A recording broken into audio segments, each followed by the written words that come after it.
அஸ்ஸலாமு அலைக்கும் வரஹ்மத்துல்லாஹி வபரகாத்துஹு. நபி ஈசா அலைஹிஸ்ஸலாம் அவர்கள் எந்த இடத்திலே இறங்குவார்கள், தஜ்ஜாலை எங்கே வீழ்த்துவார்கள், அவர்கள் வந்ததற்கு பின்பாக இந்த உலகத்திலே என்னென்ன மாற்றங்கள் நடக்கும், என்னென்ன நற்செய்திகளை இந்த மக்களுக்கு சொல்ல இருக்கின்றார்கள் என்ற செய்தியெல்லாம் நாம் ஹதீஸின் அடிப்படையிலே இந்த வீடியோவிலே நாம் பார்க்க இருக்கிறோம்.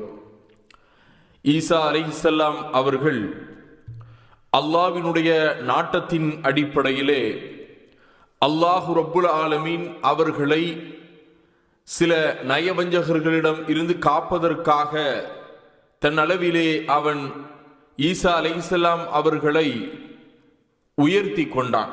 நபி ஈசா அலைஹிஸ்ஸலாம் அவர்கள் கியாமத் நாளின் அடையாளமாக அவர்கள் இந்த உலகத்திலே வருவார்கள். இப்பொழுது முஸ்லிம் என்கின்ற நபிமொழி தொகுப்பிலே 5629வது ஹதீஸாக நபிகள் நாயகம் ஸல்லல்லாஹு அலைஹி வஸல்லம் அவர்கள் சொல்லுகின்றார்கள், மரியமின் மகன் ஈசா அலைஹிஸ்ஸலாம் அவர்களை அல்லாஹ் பூமிக்கு அனுப்பி வைப்பான். அவர் சிரியாவின் தலைநகர் டமாஸ்கஸ் நகரின் கிழக்கு பகுதியில் உள்ள வெள்ளை கோபுரத்திற்கு அருகில் இரு வானவர்களின் இறக்கைகள் மீது தம் கைகளை வைத்தவாறு இந்த பூமியிலே இறங்குவார்கள். அப்போது அவர் குங்குமப்பூ நிறத்தில் இரு ஆடைகளை அணிவித்திருப்பார்.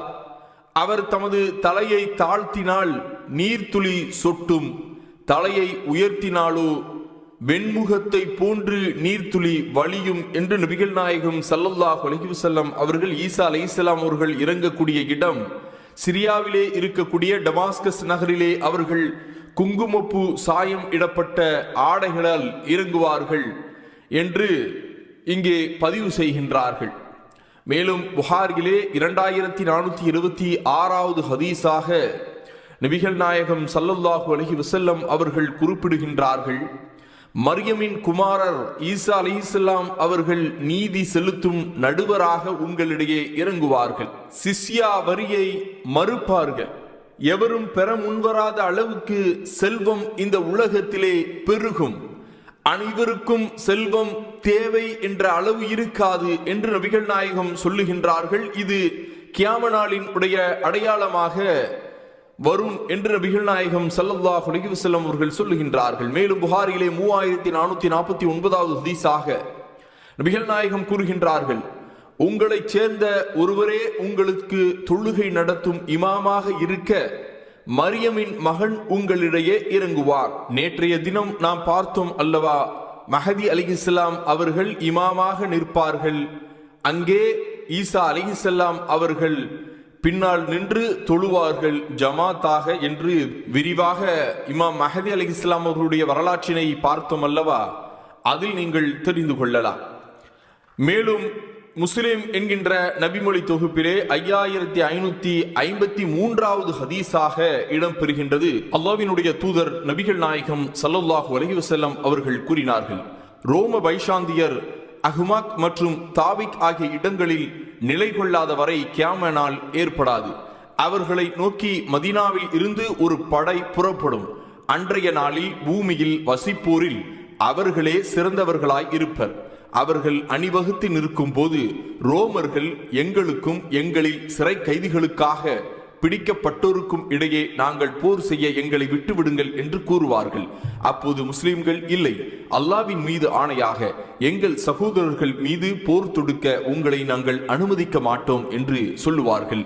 ஆகவே ரோமர்கள் முஸ்லிம்கள் மீது போர் தொடுப்பார்கள்.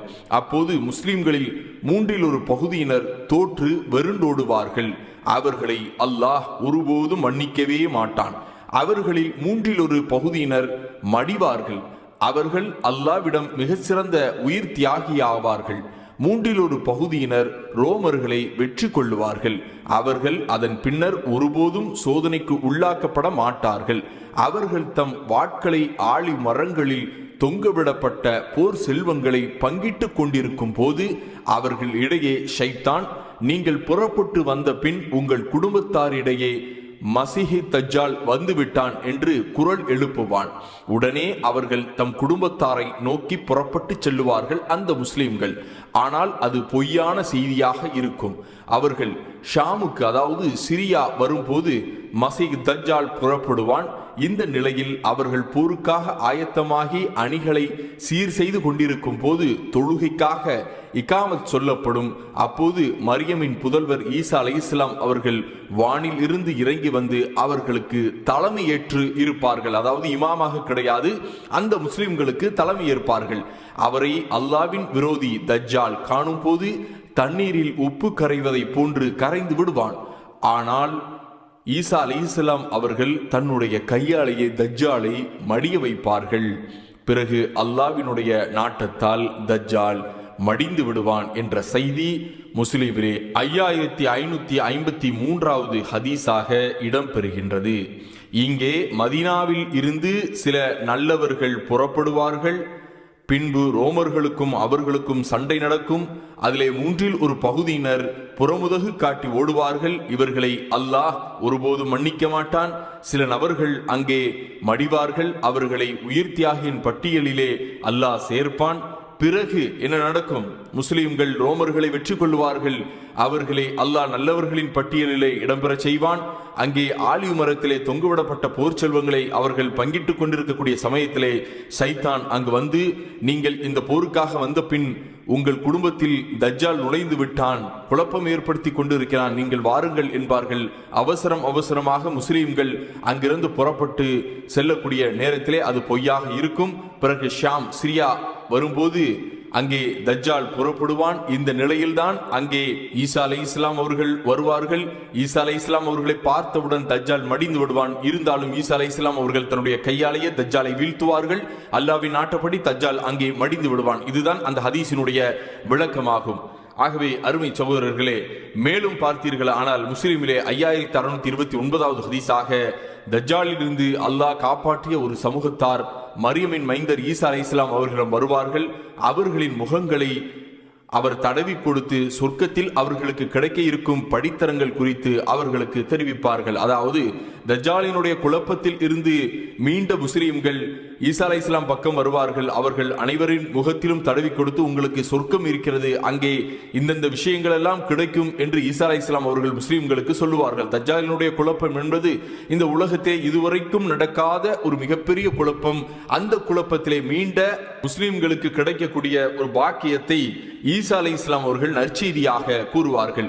மேலும் அருமை சகோதரர்களே, ஈசா அலைஹிஸ்ஸலாம் அவர்கள் தஜ்ஜாலை வீழ்த்திய பிறகு அங்கே 7 ஆண்டுகள் இமாம் மஹதி அலைஹிஸ்ஸலாம் அவர்களுடைய தலைமையிலே சிறப்பான ஒரு ஆட்சி, எந்த ஒரு பகையும் இல்லாத ஒரு ஆட்சி நடைபெறும் என்பதையும் முஸ்லிம் என்கின்ற ஹதீஸிலே காண முடிகின்றது.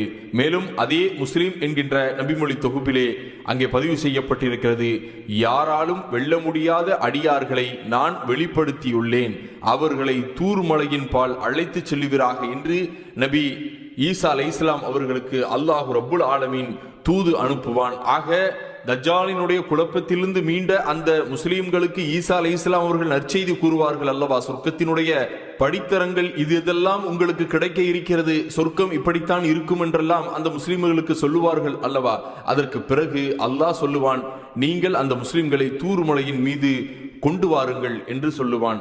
ஆக அந்த பணியையும் ஈசா அலைஹிஸ்ஸலாம் அவர்கள் செய்வார்கள். பிறகு இந்த உலகத்திலே அல்லாஹ்வினுடைய நாட்டத்தின் அடிப்படையிலே எல்லோரும் மரணிக்கக்கூடியவர்களே. ஆக ஈசா அலைஹிஸ்ஸலாம் அவர்களும் அந்த சமயத்தில் மரணிப்பார்கள்.